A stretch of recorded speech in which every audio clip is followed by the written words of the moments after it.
मिनशैतानिर्रजीम बिस्मिल्लाहिर्रहमानिर्रहीम। आज मैं आपको बताऊंगी सेरेब्रम की डेवलपमेंट। फर्स्ट ऑफ ऑल हमें ये जानना कंपल्सरी है कि इसकी अर्ली डेवलपमेंट्स कैसे हो रही होती है। सबसे पहले हमारे पास 3 वेसिकल्स होते हैं जो कि होता है fore brain, mid brain, hind brain. ये हमारे पास हो गया fore brain, mid brain, hind brain. हमारे पास 3 वेसिकल्स है। वेसिकल्स क्या होती हैं? वेसिकल्स हमारे पास होती है tiny sex transport material with in और आउटसाइड द सेल्स। तो ये हमारे पास कितनी किस्म की वेसिकल्स है? ये हमारे पास 3 वेसिकल है। ये फोर ब्रेन है, ये मिड ब्रेन है, ये हाइंड ब्रेन है। इसको हम क्या कहते हैं? प्रिसिफेलन कहते हैं, इसको मेसोसेफेलन कहते हैं, इसको हम क्या कहते हैं? रोम्बोसेफेलन कह रहे होते हैं। जब अब इनकी फर्दर आगे हमारे पास क्या होती है? डिविजन्स होती है। हमारे पास ये जो प्रोसेफेलन होती है वो फर्दर डिवाइड होता है ट्यूडिसेफेलन और डायनसेफेलन में। मेसेंसेफेलन एज इट इज मेसेंसेफेलन में एक वो होता है, डिवाइड होता है। और रोम्बोसेफेलन हमारे पास होता है मजीद डिवाइड मेटासेफेलन में एंड माइलिसेफेलन में। So that's the whole picture how forebrain, midbrain and hindbrain divides into telencephalon, diencephalon, mesocephalon, metacephalon and myelencephalon. So that's important to remember that metacephalon is going to discuss further, in which includes the pons and cerebellum. And one important thing try to remember that that's a mnemonic for to remember that all kind divisions. ये हमारे पास है पढ़ो मेरी रानी, सही है। P stand for prosencephalon, M stand for mesencephalon and R stand for rhombencephalon. So इसकी वजह से हम ये 3 वेसिकल्स जो हैं वो याद कर सकते हैं। ये वेसिकल्स की जो फर्दर डिवीजन है उसका निमोनिक भी हमारे पास है टाइड MMM, सही है। तो T stand for telencephalon, D stand for diencephalon और MMM मेसेंसेफेलन, मेटासेफेलन एंड माइलेंसेफेलन। अब हम ले लेते हैं हमारे पास जो सेरेब्रम है उसका हम ले लेते हैं लेटरल पार्ट। हमें पता होता है कि हमारे पास ये जो है मिड ब्रेन है, ये हमारे पास पोन्स है और ये हमारे पास क्या है? मेडुला ऑब्लंगेटा है। ये हमारे पास क्या है? लेटरल साइड है सेरेब्रम। आपको पता होना चाहिए कि सेरेब्रम हमारी बॉडी की किस एक्टिविटी को कंट्रोल कर रहा होता है। फर्स्ट ऑफ ऑल हमने ये जो हमारे पास सेरेब्रम है इसको हमने 3 लोब्स में डिवाइड कर दिया। ये हमारे पास एंटीरियर लोब है, ये हमारे पास पोस्टीरियर लोब है और ये हमारे पास फ्लोक्यूनिड्यूलर लोब है। ये हमारे पास जो एंटीरियर लोब होती है ये हमारे पास टोन को कंट्रोल कर रही होती है, सही, हमारे मसल्स की जो टोन वगैरह होती है। और ये हमारे पास पोस्टीरियर जो है वो हमारे पास कोऑर्डिनेशन को कंट्रोल कर रही होती है। फ्लोक्यूनिड्यूलर लोब जो होती है वो हमारे पास बैलेंस को क्या कर रही होती है? कंट्रोल कर रही होती है। और हमारे पास 2 टाइप्स ऑफ फिशर्स होते हैं, एक हमारे पास प्राइमरी फिशर होता है और एक हमारे पास क्या होता है? पोस्टरोलैटरल फिशर्स होता है। अब हमारे पास जो 3 लोब्स होती हैं इनकी मजीद मैं नेमिंग आपको बता दूंगी। जो हमारे पास ये एंटीरियर लोब्स थी, एंटीरियर लोब्स को हम नेम दे देते हैं पेल्यूसेरेबेलम और हमारे पास ये जो पोस्टीरियर लोब थी उनको हम नेम देते हैं न्यूसेरेबेलम। और हमारे पास थर्ड में ये जो हमारे पास फ्लोक्यूनिड्यूलर लोब थी उसको हम नाम दे देते हैं आर्ची सेरेबेलम। जो हमारे पास आर्ची सेरेबेलम होती है वो हमारे पास बैलेंस और पोस्चर वगैरह कंट्रोल कर रही होती है, ये कोऑर्डिनेशन कर रही होती है कंट्रोल, और ये हमारे पास क्या कर रही होती है? टोनिंग वगैरह कंट्रोल कर रही होती है। और हमारे पास इसमें जो सबसे प्रिमिटिव पार्ट होता है, जो सबसे प्रिमिटिव पार्ट है वो हमारे पास क्या है? आर्ची सेरेबेलम, जिसको हम क्या कहते हैं? फ्लोक्यूनिड्यूलर पार्ट कह रहे होते हैं। ये हमारे पास बहुत कदीम है, यानी सबसे अर्ली इसकी डेवलपमेंट हो रही है, इसलिए इसको हम क्या कहते हैं? मोस्ट प्रिमिटिव पार्ट करते हैं। और दूसरे इसका फंक्शन ये होता है कि हमारी हेड की मूवमेंट और आई की जो मूवमेंट होती है वो भी ये फ्लोक्यूनिड्यूलर पार्ट्स क्या कर रहा होता है? कंट्रोल कर रहा होता है। Now comes towards further posterior view की तरफ आते हैं। अब हमारे पास पोस्टीरियर व्यू में अगर हम देखेंगे तो हमारे पास सेरेबेलम का स्ट्रक्चर कुछ इस तरीके से आएगा। देखो ये हमारे पास 2 हेमिस्फेयर है, 2 हेमिस्फेयर है और हमारे पास बीच में ये क्या हो गया है? इसका स्ट्रक्चर है। नाउ फर्स्ट ऑफ ऑल इसको अंडरस्टैंड कर रहे होते हैं। इसको हम अंडरस्टैंड हम ऐसे करते हैं कि हम एक सर्कल ड्रा कर लेते हैं। ये हमारे पास क्या हो गया है? 2 हेमिस्फेयर है, ठीक है। एक हेमिस्फेयर को दूसरे हेमिस्फेयर से कौन सी चीज़ सेपरेट कर रही होता है? ये वर्मस। ये हमारे पास क्या हो गया है? वर्मस हो गया है। वर्मस के साइड्स पे हमारे पास क्या है? ये वाला एरिया, ये पैरावर्मल एरिया है, ठीक है। ये वर्मस हो गया और ये पैरावर्मल एरिया है, ठीक है। अब हमारे पास ये एक हेमिस्फेयर हो गया और एक हमारे पास क्या हो गया? दूसरा हेमिस्फेयर हो गया। और ये हमारे पास जो ये वाला पार्ट्स होता है, ये जो हमारे पास है ये होमोक्यूलस है। ये हमारे पास एक होमोक्यूलस है और ये हमारे पास 2 होमोक्यूलस है। होमोक्यूलस हम होमोक्यूलस कहते किसे हैं? ये हमारे पास ट्रॉपिकल प्रेजेंटेशन में काम आता है। होमोक्यूलस का क्या होता है कि represent a map of a brain area dedicating to motor processing of a different anatomical division of the body। इसके थ्रू हमें anatomical division जो होती है, जो मोटर एक्टिविटी की डिविजन्स होती है वो इजीली याद हो जाती है। अब हमारे पास वर्मस हो गया, पैरावर्मल एरिया हो गया। अब हमें ये भी देखना ज़रूरी है कि यह हमारे पास जो था ये एंटीरियर, पोस्टीरियर और फ्लोक्यूनिड्यूलर जो पार्ट्स था ना, वो यहाँ पे पोस्टीरियर व्यू में ऐसे आया है। ये एंटीरियर हो गया, ये पोस्टीरियर हो गया, ये हमारे पास क्या हो गया, फ्लोक्यूनिड्यूलर पार्ट हो गया। अब हमारे पास क्या होता है, हमारे पास ये जो एंटीरियर पार्ट हो गया वहाँ पे हमने होमुकुलस ड्राई कर लिया। ठीक है, ये होमुकुलस हमने कैसे ड्राई किया, इसकी वर्मस एरिया में इसकी क्या आ गई है, ट्रंक आ गई और हिप्स का एरिया और नेक का एरिया आ गया, शोल्डर का एरिया आ गया।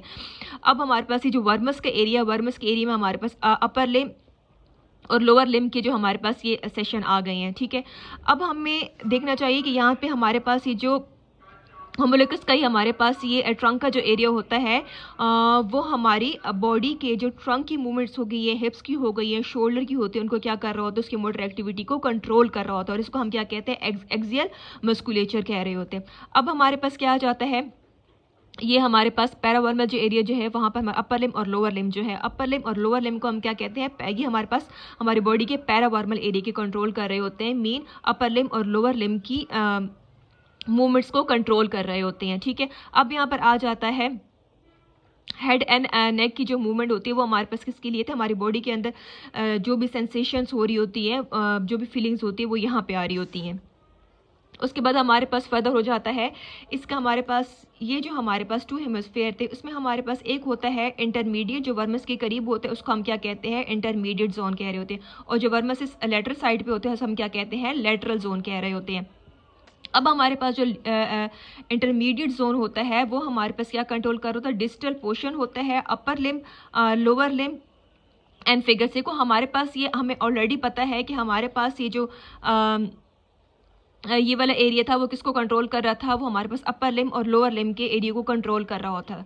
अब हमारे पास उसमें जो इंटरमीडिएट जोन आ जाता है, इंटरमीडिएट जोन हमारे पास प्रॉक्सिमल नहीं डिस्टल, जैसे कि हमारे पास ये हाथ है हमारा, ठीक है, ये इसका प्रॉक्सिमल पार्ट है और ये हमारे पास क्या है, डिस्टल पार्ट्स है। तो डिस्टल पार्ट्स में हमारे पास क्या आ जाती है, फिंगर्स आ जाती है। इस तरह हमारे पास फुट है, ये इसका प्रॉक्सिमल पार्ट है, ये इसका डिस्टल पार्ट है, डिस्टल पार्ट्स में इसकी क्या आ जाती हैं, फिंगर्स आ जाती हैं।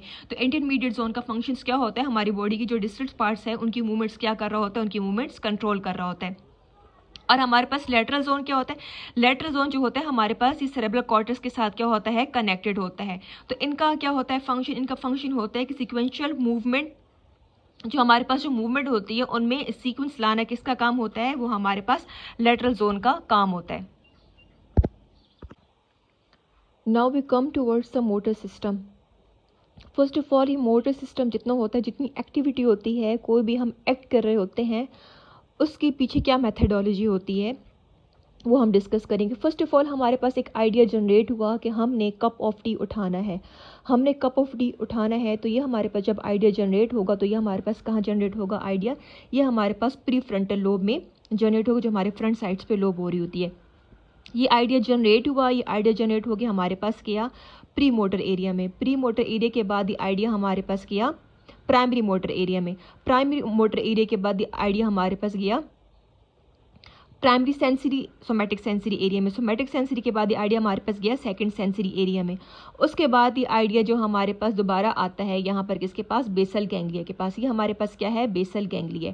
बेसल गैंग्लिया के बाद ये आइडिया फिर दोबारा जाता है pre motor, primary motor, primary somatic sensory और सेकेंडरी सोमैटिक सेंसरी, और यहाँ पर हमारे पास फाइबर्स होते हैं, इनको हम क्या कहते हैं, कॉर्टिको स्पाइनल फाइबर्स। ये कॉर्टिको स्पाइनल फाइबर्स आके यहाँ पर आते हैं हमारे पास मसल्स की तरफ, और मसल्स में क्या करवा रहे होते हैं, मूवमेंट्स करवा रहे होते हैं। अब हमारे माइंड में ये बात आती है कि अगर सेरेब्रल कॉर्टेक्स ही ये सारे मूवमेंट करवा रहा है तो इसमें सेरेब्रम की क्या इंटरेक्शन होती है, वो हमारे पास उसका क्या फंक्शन होता है, अगर ये मूवमेंट ही परफॉर्म कर सकता है, ये ऐसे मूवमेंट परफॉर्म कर सकता है और ये है पॉसिबल, लेकिन सेरेब्रम हमारे पास क्या करता है, कोऑर्डिनेशन करता है, उस मूवमेंट की टोनिंग करता है और उसका बैलेंस करता है। अगर हमारे पास सेरेब्रम की इंटरेक्शंस ना हो तो हम कोई भी मूवमेंट ठीक तरीके से नहीं कर सकते हैं। इसके मैं आपको कॉमन एग्जांपल ये देती हूँ कि अब हमारे पास हम किसी पेशेंट्स को कहते हैं कि दोनों फिंगर्स एक दूसरे के साथ मिलाओ, ठीक है, ये दोनों फिंगर्स वो जब एक दूसरे के साथ मिलाते हैं तो एकदम से वो नहीं मिलाते ठीक से, यानी वो ऊपर नीचे इनका बैलेंस हो जाते हैं, कोऑर्डिनेशन नहीं होती है। फिर दोबारा जब, क्योंकि उनके सेरेब्रल जो है वो जो ठीक से काम नहीं कर रहा, ठीक है, जब हम दोबारा उनको कहते हैं फिर दोबारा से अपनी फिंगर्स कंबाइन करें, वो फिर दोबारा से फिंगर जब कंबाइन कर रही होती हैं तो एक दूसरे के साथ टच हो जाती हैं, क्यों टच हो जाते हैं? क्योंकि इसको कैलकुलेट कर लेता है, इसको बैलेंस कर लेता है। वो किसका काम होता है? वो सेरेब्रम का काम होता है। अगर हमारे पास सेरेब्रम का एक्ट ना हो, उसमें कोई लीजन्स हो जाए, उसमें कोई भी डैमेज हो जाए, तो क्या हो जाएगा? बॉडी मूवमेंट क्या हो जाएगी? ठीक से परफॉर्म नहीं हो सकेगी, उसमें कोई भी किस्म का बैलेंस नहीं आएगा। हम जितना भी पेशेंट्स को कहेंगे एक फिंगर दूसरे फिंगर के साथ कंबाइन करो, टच करो, वो कोऑर्डिनेट नहीं कर सकते, वो कैलकुलेट नहीं कर सकते और उनमें कोई भी बैलेंस नहीं होगा इनका कि वो स्टैंडिंग पोजीशन में खड़ी भी हो जाएंगे। उनके जो गेट का पैटर्न होगा वो भी हमारे पास क्या होगा? बहुत ज़्यादा वाइड होगा और उनमें कोऑर्डिनेशन नहीं होगा। इस तरीके से उनकी बॉडी मूवमेंट में कोई भी कोऑर्डिनेशंस नहीं होगा। तो ये हमारे पास क्या करता है? ये हमारे पास बैलेंस करता है, टोनिंग प्रोवाइड करता है और कोऑर्डिनेट करता है। फर्स्ट ऑफ ऑल अब हमने ये पूरा प्रोसेस तो पढ़ लिए, इस तरीके से गया, ये हमारे पास मसल्स तक ही पहुंच गया। अब हमारे पास क्या होगा? सेरेब्रम की क्या इंटरेक्शंस होती है? सेरेब्रम के पार्टिसिपेशन से हमारे पास ये पूरा जो है मोटर सिस्टम कैसे ऐड कर रहा होता है। आइडिया वगैरह जनरेट हुआ, सही है। अब हमारे पास प्री मोटर में गया, प्राइमरी मोटर में गया, सोमैटोसेंट्री प्राइमरी में गया, सेकेंडरी में गया, उसके बाद बेसल में गया, उसके बाद फिर दोबारा इधर गया, उसके बाद फिर दोबारा जब यहाँ पे वो आएगा तो हमारे पास जितना हमारे पास इंटेंडेड मूवमेंट होती है उसकी कॉपी हमारे पास किसके पास जाएगी? सेरेब्रम के पास जाएगी, सही है। इसको हम क्या कहते हैं? जो भी प्लानिंग हुई है, मूवमेंट्स की हुई है, जो भी यहाँ पर इंटरेक्शन हुई है आपस में, वो हमारे पास जितनी इंटेंडेड मूवमेंट होती है वो हमारे पास आ गई है सेरेबेलम में। अब सेरेबेलम में ही हमारे पास आ गई है। सेकेंडली हमारे पास सेरेबेलम में हमारे पास जितनी भी हमारी बॉडी में मूवमेंट्स हो रही होती हैं, हमारे पास अब हैंड फ्लेक्शन में, एक्सटेंशंस में है, सही है। हमारे पास हैंड पीछे बैक साइड पे है, आगे है एंटीरियर साइड्स पे, जितनी भी इंफॉर्मेशन होती है वो हमारे पास किसके अंदर कलेक्ट होती है? वो सेरेबेलम के अंदर कलेक्ट होती है और ये फर्दर टू फर्दर अपडेट होती रहती है, इसकी प्रोसेसिंग होती रहती है। तो इसमें हमारे पास सारी हमारी बॉडी की क्या होती है? इन्फॉर्मेशन होती है और कलेक्शंस होती है। तो ये हमारे पास क्या करता है? वहाँ से हमारे पास इंटेंडेड मूवमेंट की आ गई हमारे पास सेरेब्रम की तरफ और यहाँ से हमारे पास बॉडी इनिशियल मूवमेंट जो है वो हमारे पास फाइबर्स के थ्रू आ गया हमारे पास सेरेब्रम के अंदर। तो हमारे पास सेरेब्रम को दोनों किस्म की मूवमेंट्स मिल गई हैं, जो मूवमेंट एक्ट करवानी है, जो इनिशियल मूवमेंट पहले से ही है। अब यहाँ से क्या करेगा? अब यहाँ पे कैलकुलेट करेगा, बैलेंस करेगा, कोऑर्डिनेट करेगा कि मैंने कौन से मसल्स को कितना मूव करना है और कितनी कोऑर्डिनेशंस करनी है वो वाली मूवमेंट करवाने के लिए। तो ये क्या करेगा? ये फर्दर क्या करेगा? यहाँ से हमारे पास सेरेब्रम जो है ये हमारे पास ये कॉपी भेजेगा सेरेब्रल के लिए कि ये वाली मूवमेंट करवाओ, ये वाला मसल इस तरफ है, यानी फ्लेक्शन में उसको एक्सटेंशन करवाओ और कप ऑफ टी उठाओ। तो ये हमारे पास यहाँ पे जाएगा। यहाँ पर हमारे पास क्या होंगे? मसल्स वगैरह जो होंगे, यहाँ पर स्पिंडल्स वगैरह होंगे, वहाँ पर ये क्या करवाएगा? यहाँ पे करवाएगा contraction. First of all let me tell you some theoretical aspects. उसमें यह आ जाता है कि हमारे पास सेरेब्रम होता है और सेरेब्रम होता है, ठीक है। दोनों में according to a motor system, according to a motor act क्या डिफरेंस होता है? हमारे पास जो सेरेब्रम होता है, cerebrum control movement ipsilateral the same side. Ipsilateral ये होता है कि हमारे पास जो राइट एरिया जो होगा सेरेब्रम का, वो हमारे पास बॉडी के राइट साइड को क्या करेगा? कंट्रोल करेगा उसकी मोटर एक्टिविटी को। लेफ्ट क्या करेगा? लेफ्ट साइड की बॉडी की एक्टिविटी को, मोटर एक्टिविटी को क्या करेगा? कंट्रोल करेगा। इसको हम क्या कहते हैं? इप्सिलैटरल कहते हैं, सेम साइड। अब सेरेब्रम जो है वो इसके ऑपोजिट होता है, उसमें क्या होता है? ये हमारे पास क्या होता है? कॉन्ट्रालैटरल होता है। कॉन्ट्रालैटरल कैसे होगा? राइट साइड करेगा, लेफ्ट साइड की बॉडी मूवमेंट को कंट्रोल करेगा और लेफ्ट साइड जो हमारे पास ब्रेन का है वो हमारे पास किसको करेगा? वो राइट साइड की बॉडी एक्टिविटी को क्या करेगा? कंट्रोल करेगा। तो इस तरीके से हमें ये भी याद रखने के सेरेब्रल जो है उसकी मूवमेंट जो होती है वो हमारे पास इप्सिलैटरल होती है और सेरेब्रम की हमारे पास को होती है? कॉन्ट्रालैटरल होती है। थ्योरेटिकल एस्पेक्ट्स में आपको बताना चाहती हूँ कि real movement to start depend upon the initial positions. देखिए अब वहाँ पर जो कमांड्स आई है कि हमने ये वाली मूवमेंट करवानी है, वो पहले डिपेंड करती है कि बॉडी की इनिशियल पोजीशंस क्या है। अगर वो बॉडी ऑलरेडी इस पोजीशंस में है तो उसके मुताबिक हमने कितना ऐड करना है। तो हमारे पास सेरेब्रम में इस चीज़ की क्या होती है? प्रोसेसिंग हो रही होती है। Central nervous system should know the initial positions of the hand, right hand to pick the cup of the tea. देखो सेंट्रल नर्वस सिस्टम में होती है, उसमें हमारे पास ऑलरेडी सब कुछ फीड अप हो चुका है कि इनिशियल पोजीशन हमारे पास क्या है, सही है। तो उसके मुताबिक हमारे पास क्या करेगा? एक्ट करेगा। How central nervous system no the initial positions in few compare, contrast and calculate. क्योंकि वो कंपेयर, कंट्रास्ट एंड कैलकुलेट कर रहा होता है। हमारे सेंट्रल नर्वस सिस्टम में हमारी बॉडी के अंदर जितनी एक्टिविटी होती है उसकी तमाम इंफॉर्मेशन उनके पास क्या होती है? मौजूद होती है। इसके लिए मैं आपको एग्जांपल दूंगी। हम किसी को कहते हैं कि टचिंग ऑन नोज, वो इजीली अपना नोज़ क्या करेगा? जाके टच कर लेगा, अपनी फिंगर के साथ टच कर लेगा नोज़। अगर हम उसको कहेंगे अदर पर्सन का नोज़ टच करो, उसको बहुत ज़्यादा मुश्किल होगी। क्यों? हमें उनका सेंट्रल नर्वस सिस्टम पता नहीं है कि उनके बॉडी के अंदर क्या सेंट्रल नर्वस सिस्टम है, हमें अपने सेंट्रल नर्वस सिस्टम का पता है, हम अपने सेंट्रल नर्वस सिस्टम के थ्रू क्या करेंगे, एक्ट करेंगे। तो क्योंकि हमें पता होगा कि हमारे पास इनिशियल पोजीशंस क्या है हमारे मसल्स वगैरह की या हैंड की, तो उसके मुताबिक हम फर्दर जो है एक्ट कर सकते हैं। लेकिन हम किसी और के नोज़ को टच करें तो इसमें हमें क्या होगी, बहुत ज़्यादा क्या होगी, कॉम्प्लिकेशंस होगी। और ये सब जो एक्ट करने को कहते हैं वो जब हम अपनी आइज़ क्लोज कर लेते हैं तब एक्ट करना होता है। सेरेबेलम मेरे इंफॉर्मेशन कलेक्टर इन्फो, हमें पता है कि सेरेबेलम में तमाम इंफॉर्मेशंस मौजूद होती है ऑलरेडी, और इसको हम क्या कहते हैं, information collector. Cerebellum knows the initial contraction position, always update sense of position. ये मैंने आपको ऑलरेडी बता दिया है कि इसमें ऑलरेडी तमाम जो पोजीशंस वगैरह होती हैं वो फीड हो चुकी है और टाइम टू टाइम भी इसमें प्रोसेसिंग भी हो रही होती है। Cerebrum consulted before and after movement, cerebrum जो है ना कोई भी मूवमेंट करवा रहा होता है, सेरेब्रम जो है ना पहले और बाद में क्या करता है, सेरेब्रम से पहले और बाद में क्या किया जाता है, कंसल्ट किया जाता है। देखो आप सेरेब्रम कोई भी मूवमेंट करवा रहे हो पहले कंसल्ट करेगा सेरेब्रम से, ठीक है, बाद में मूवमेंट करवाएगा, फिर बाद में जब मूवमेंट हो जाएगी फिर दोबारा किससे कंसल्ट करेगा, फिर भी सेरेब्रम से क्या करेगा, कंसल्ट करेगा। सेरेब्रम क्या करता है, सही है, सेरेब्रम क्या करता है, first of all cerebrum information देता है सेंट्रल नर्वस सिस्टम को। अभी मैंने ऑलरेडी देख लिया था, आपको बता भी दिया था कि हमारे पास जो बॉडी में जितनी इंटेंटेड वगैरह जो मोशंस वगैरह होती हैं वो जितनी कलेक्ट्स हुई हैं उनकी कॉपी किसको सेंड की गई है, उसकी कॉपी किसको सेंड की है, सेरेब्रम को हो गई है। सेरेब्रम ने उसको क्या किया, एनालाइज किया, उसके पास एक इंटेंडेड मूवमेंट थी और जो फर्दर मूवमेंट इनिशियल मूवमेंट थी उसकी दोनों इन्फॉर्मेशंस आई है।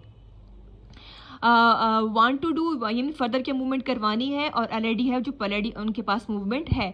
वांट टू डू की हमारे पास कहाँ से आई थी, सेंट्रल नर्वस सिस्टम से इनकी इन्फॉर्मेशन आई थी, और यहाँ पर जैसे स्पाइनल कॉर्ड से जो हमारे पास मसल्स वगैरह थे वहाँ से हमारे पास ऑलरेडी है जो इनिशियल पोजीशंस है वो हमारे पास आ गई थी। अब हमारे पास क्या किया जाती है, हमारे पास send that report to the central nervous system, ये दोनों रिपोर्ट्स जो हम इनको प्रोसेस कर लेगा, एनालाइज करेगा, वो फिर क्या करेगा, इसको इसकी रिपोर्ट्स वगैरह भेजेगा सेंट्रल नर्वस सिस्टम के लिए। Send this reports motor programmes, फिर सेंट्रल नर्वस सिस्टम में मोटर प्रोग्राम्स क्या होगा, अरेंज होगा, सेंट्रल नर्वस सिस्टम में मोटर प्रोग्राम अरेंज होगा, फिर वो क्या करेगा, हमारे मसल्स की बॉडी मूवमेंट करवाएगा।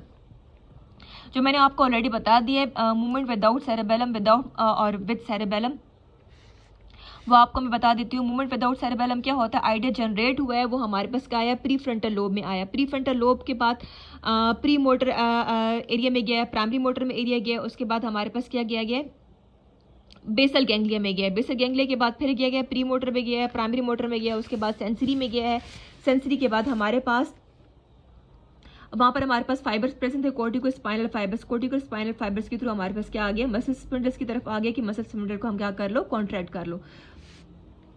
इसकी एग्जांपल्स मैंने आपको दी है कि bring both fingers together and closed eyes, अपनी आइज क्लोज करें, दोनों फिंगर्स एक दूसरे के करीब लाएं, वो एक दूसरे के साथ कोऑर्डिनेट नहीं करेंगी, आई मीन उनकी सही से बैलेंस नहीं होगा, सही एक दूसरे के साथ सही पोजीशंस में टकराएंगी नहीं, फिर एकदम से सेरेब्रम उनको क्या करेगा, करेक्ट कर लेगा, फिर अब दूसरी दफ़ा हम करेंगे तो वो एक दूसरे के साथ सही तरीके से कोऑर्डिनेट कर लेंगी और कंबाइन हो जाएंगी। ये करेक्शन किसने की है, ये सेरेब्रम में की है। अब हमारे पास क्या, cerebellum correct movement, if cerebellum defects movement slow. देखो सेरेब्रम होता है जो कि मूवमेंट्स को क्या करता है, करेक्ट करता है, कोऑर्डिनेट करता है, बैलेंस करता है। अगर ये डिफेक्ट हो जाए, इसमें डैमेज हो जाए तो इसमें मूवमेंट में क्या हो जाती है, कोऑर्डिनेशंस नहीं होती है। मूवमेंट सबसे पहले क्या होगा, पेशेंट्स दोनों जो अपनी फिंगर्स होगी वो स्लोली एक दूसरे के क्या लाएगा, करीब लाएगा। इनकरेक्ट मूवमेंट क्या होगी, इनकरेक्ट होगी, ये एक दूसरे के साथ सही तरीके से कंबाइन नहीं कर पाएगा। और इसमें can not stop, cerebrum as a breaker भी काम कर रहा होता है। देखो अब वो कोई ला रहा है, दोनों फिंगर्स एक दूसरे के पास ला रहा है, ठीक है, वो यहाँ जा रही है, वो यहाँ जा रही है, इनको पता नहीं है कि कहाँ पे हमने ब्रेक लगाना है, कहाँ पे हमने क्या करना है, स्टॉप करना होता है, क्योंकि सेरेब्रम वहाँ पे हमारे पास क्या है, डैमेज है, तो वो एज अ ब्रेकर काम कर रहा है। यहाँ पे इसमें यानी ब्रेक वगैरह हम क्रिएट नहीं कर सकते हैं। Can not bring fastly movement, और इसमें हमारे पता है कि हम फास्टली मूवमेंट नहीं करवा सकते हैं। Cerebellum calculate, coordinate and brake, क्यों सेरेबेलम हमारे पास कैलकुलेट भी कर रहा है, कोऑर्डिनेट भी कर रहा है और ब्रेक भी कर रहा है।